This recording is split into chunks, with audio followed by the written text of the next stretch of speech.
प्रणाम। और हमारा वीडियो पूरा देखिएगा और शेयर कीजिएगा, सब्सक्राइब कीजिएगा, लाइक कीजिएगा। चूँकि यह बाहर से प्लास्टर नहीं है तो ये जो हमारा घर है ये हमारे माता पिता ने बनाए हैं, जो कि अब वो इस दुनिया में नहीं है। तो हालांकि ये जो काफ़ी पुराना हो गया है और धीरे धीरे इसका प्लास्टर अंदर का जो गिर रहा है, पापड़ी ऐसा छूट छूट के गिर रहा है। उनके स्वर्गवास हुए कई साल हो गए और अभी बाहर से कहीं प्लास्टर नहीं है और केवल अंदर अंदर ही प्लास्टर है। तो आदर आभार अभिनंदन जोहार सत श्री अकाल सुस्वागतम। दीदी भैया नमस्ते, प्रणाम, सुप्रभात और जय श्री राम। तो दीदी भैया कैसे हैं आप लोग? उम्मीद करते हैं कि स्वस्थ होंगे, कुशल से होंगे।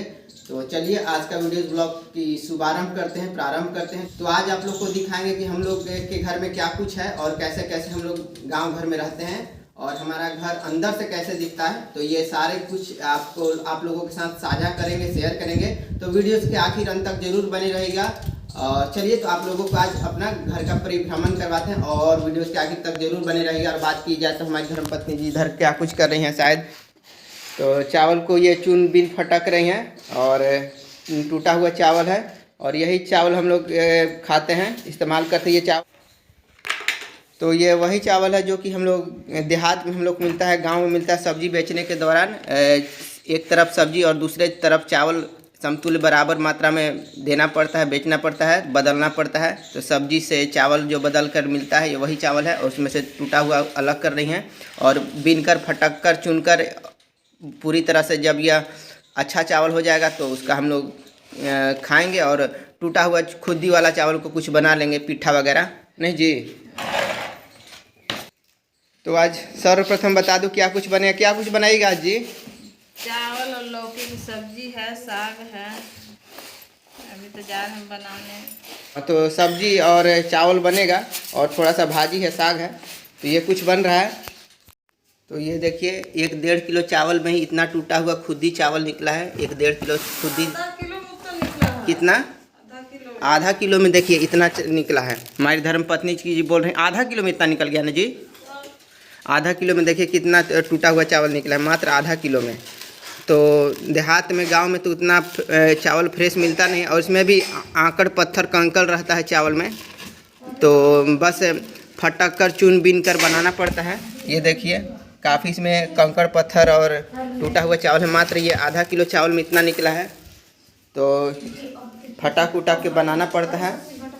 और देखिए इधर अब खाना बनाने की, भोजन बनाने की प्रक्रिया प्रारंभ हो चुकी है। चावल को धो रही हैं और धोकर अब अधन उधर चढ़ा हुआ है, पानी का, गर्म पानी का अधन, और जल्दी खाना बनेगा।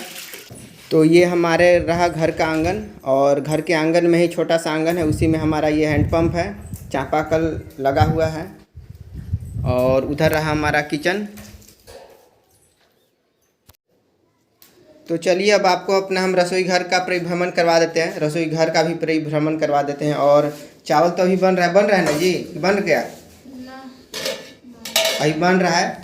तो ये हमारा रसोई घर है और रसोई घर पूरी तरह से हमारा कालिक से पुत के एकदम काला, एकदम परत जम गया है, अलकतरा कोलतार की तरह। और बहुत इसमें धुआं भर जाता है, धुएं का गुबार भर जाता है और काफ़ी घुटन ऐसी महसूस होती है और आंखों में आंसू आने लगता है ना जी। इसीलिए हम लोग बाहर भोजन बनाते हैं, खाना बनाते हैं। और चूँकि आप देख पा रहे हैं काफ़ी काली की मोटी परत जम गई है और बरसात के दिनों में तो इसमें सीलन हो गया है और ऊपर से जो पानी है टप टप चूता भी है। और यकीन मानिए, और काफ़ी छत इसकी ख़राब हो गई है कालिक से, और उसे बरसात के दिनों में पानी टप टप चूने लगता है, पसीजने लगता है, लीकेज हो गया है। तो अगर ये ख़राब हो जाएगा, फट जाएगा, दरारें आ जाएंगी तो फिर हम लोग से बनेगा नहीं, तो और भी ज़्यादा परेशानी हो जाएगी इस वजह से। और धुआं और धुएं की गुब्बार से बचने की, आंखों में जलन घुटन के वजह से हम लोग घर के बाहर बनाते हैं खाना। जो हम लोग घर के बाहर रसोई घर बनाए हैं उसी में हम लोग खाना बनाते हैं। धुआं बाहर नहीं निकलता तो आँख में लगता है आपका। हाँ, धुआं में बाहर घर से बाहर नहीं निकलता है जल्दी, तो आँखें में लगित रहता है, इसी में धुआं घूमते रहता है। हाँ। तो दीदी भैया जैसा कि आप देख पा रहे हैं इसी में हम लोग का धुआं घूमते रहता है। और ये तो अभी कम थोड़ा धुआं आ रहा है, नहीं तो अब धुआं से इसमें कुछ दिखता नहीं है, मतलब कि इतना ज़्यादा धुआं हो जाता है, पूरा उजला उजला एकदम लगता है कि चारों तरफ से बादल छा गए। और जब ये धुआं का गुबार बन जाता है तब इसमें घुटन होने लगती है। और आइए दिखाते हैं हमारे किचन में और क्या कुछ है। तो इधर रह गया हमारा बर्तन, ये थाली वगैरह है और कुछ बर्तन वगैरह हैं। और इधर बात की जाए तो कुछ भोजन बनाने की सामग्री वगैरह, तेल, मसाले, धनिया और नमक वगैरह, यही सब है हमारा किचन का कुछ सामान है और यही है। और इधर सब्जी वगैरह के लिए हम लोग रखते हैं। और उधर एक लौकी पड़ी हुई है जिसकी सब्जी बनेगी। तो इधर है दीदी भैया हमारा तराजू है, तराजू बटखरा। और इधर है हम लोग का झोला बोरा है, इधर झोला बोरा है जो जिससे हम लोग सब्जी बेचते हैं, तराजू बटखरा झोला बोरा। और इसमें ही हम लोग को धान, खुदी, चावल यही सब मिलता है, अनाज वगैरह मिलता है। तो इसी इधर हमारा रखा हुआ है तरह। चलिए अब इस कमरे में आपको लिए चलते हैं। और सबसे पहले तो हम इसके खिड़की खोल देते हैं, थोड़ा सा विजिबिलिटी कम है, अच्छा से थोड़ा सा प्रकाशमय हो जाए, प्रकाश आ जाए। तो इधर हमारा है, इधर हमारा रैक है और इसमें है भोंपू ले लिए हैं। इधर हमारा कुछ एक चौकी, बेड। और इधर रहा हमारा एक पंखा। और हमारे पास एक ही पंखा है और एक ही पंखे के सहारे हम लोग को रहना पड़ता है। क्योंकि गर्मी का मौसम है तो गर्मी के मौसम में तो खैर बहुत ज़्यादा दिक्कत समस्या होती है। जब प्रचंड गर्मी पड़ती है, तेज़ लू पड़ती है, उमस पड़ती है, धूप पड़ती है, तो हम लोगों को एक ही पंखे में किसी प्रकार से गुजारा करना पड़ता है, एडजस्ट करना पड़ता है। तो हम लोग के पास चूँकि छत भी है तो जब बर्दाश्त से ज़्यादा हो जाता है, जब बहुत ज़्यादा गर्मी पड़ने लगती है तो या अभी भी छत पर सोते हैं गर्मी के दिनों में। तो दीदी भैया इधर है, आपको दिखा देते हैं, इधर लाइए। इधर है हमारा एक टेबल और इधर है कुछ प्याज वगैरह खरीदे हैं बेचने के लिए। प्याज, ये सारा प्याज है, बेचने के लिए खरीदे हैं। और इधर हमारा रहा शयन कक्ष, ये एक चौकी है, इस पर हम लोग सोते हैं। और इधर रहा एक पंखा, इधर रहा एक पंखा। और इस अलमारी पर है बच्चों की कुछ पठन पाठन की किताबें वगैरह, स्कूल की, विद्यालय की किताब है, पुस्तक हैं। और इस भोंपू का मुख्य उद्देश्य यह है कि भोंपू हम इसलिए लिए हैं क्योंकि आवाज़ लगा कर सब्जी बेचते बेचते गला बैठ जाता था, गला सूख जाता था, एकदम हाँफने लगते थे लगातार आवाज़ लगाते। तो उसके लिए सुविधाजनक होगी और दूर तक आवाज़ जाएगा। तो ये हमने भोंपू ले लिया है, माइक ले लिया है। तो इसमें माइक लगा के बोलते हैं, देखिए कैसे बोलता है, देखिए कैसे बोलेगा। Power on. Speaker mode. Speaker mode. Recording mode. Hello. तो चलिए अब आपको हम लिए चलते हैं इस दूसरे कमरे में। और ये हमारा दूसरा कमरा है और इसमें प्रज्ञा, प्रेरणा और आरती जी उनकी माँ सोती हैं। और ये एक चौकी है और इस पर लेदरा भी छाया हुआ है। ये कोई गद्दा वगैरह नहीं, ये लेदरा है, देख सकते हैं ये लेदरा है। तो इस पर आरती जी और दोनों बच्चे प्रज्ञा और प्रेरणा सोते हैं। ये बक्सा है और ये बक्सा आरती जी के मायके से मिला था उन्हें उपहार स्वरूप।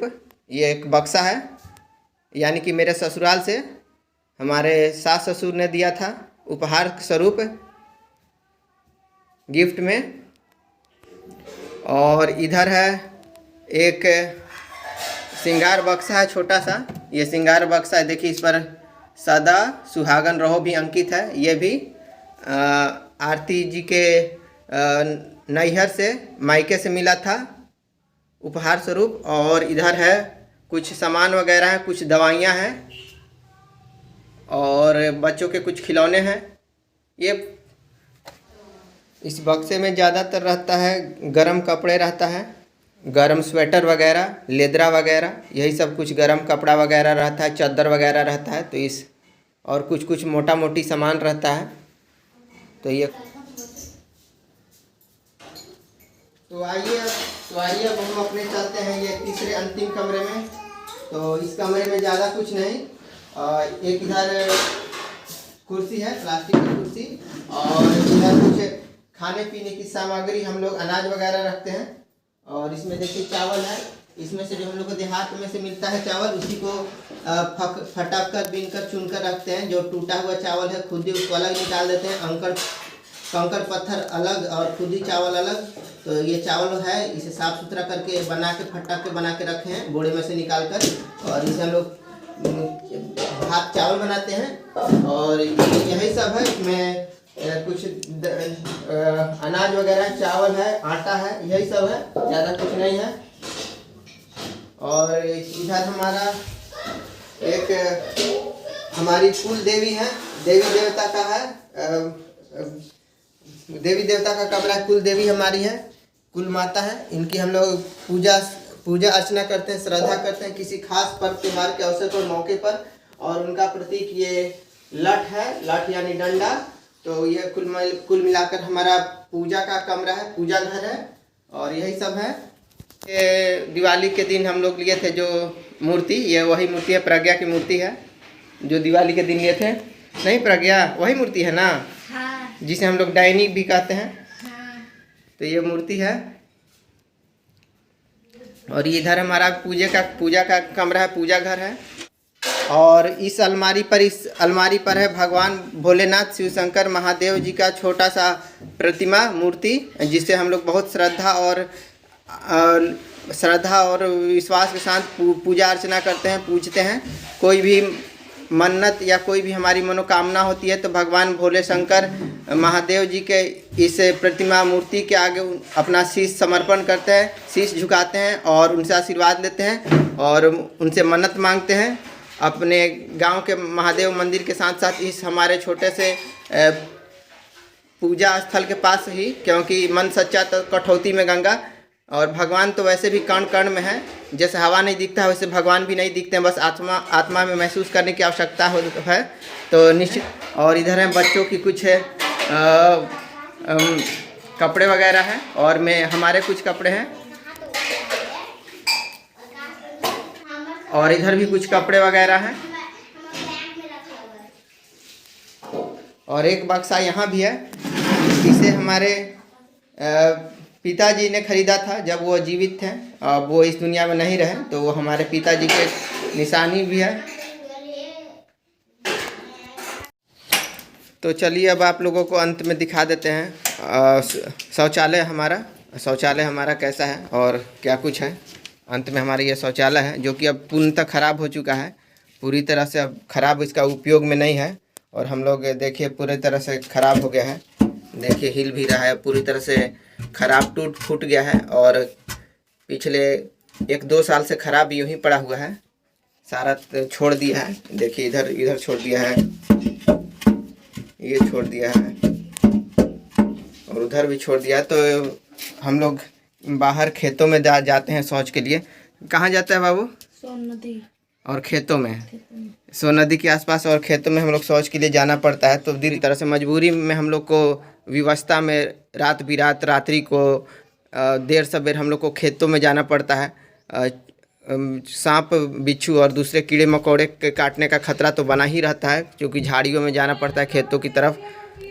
तो दीदी भैया आप लोग से इतनी ही प्रार्थना करेंगे, गुजारिश करेंगे कि हमारे वीडियोज़ को सब्सक्राइब करें, शेयर करें, लाइक करें, ताकि यूट्यूब हमारे वीडियोज़ को दूसरे दीदी भैया तक पहुंचाए और कम से कम हमारे ये शौचालय बन जाए। तो दीदी भैया इसी के साथ आज का वीडियोज़ ब्लॉग का हम समापन कर रहे हैं। उम्मीद और आशा करते हैं कि आपने हमारा वीडियो शुरू से लेकर आखिर अंत तक ज़रूर देखा होगा। तो अभी के लिए इतना, मिलते हैं किसी और वीडियोज़ में किसी और दिन के साथ। तो आरती जी आपसे जाते जाते कुछ कहना चाहती हैं, बोलिए क्या कहना चाह रही थी? भैया नमस्ते, प्रणाम। और हमारा वीडियो पूरा देखिएगा और शेयर कीजिएगा, सब्सक्राइब कीजिएगा, लाइक कीजिएगा। हाँ तो देखिए दीदी भैया जी, आरती जी भी बोल दी हैं, थोड़ा सा हम लोग को शेयर कीजिए, सब्सक्राइब कीजिएगा और लाइक का बटन जरूर दबाइएगा। और ये अभिनव तुम क्या कहेगा?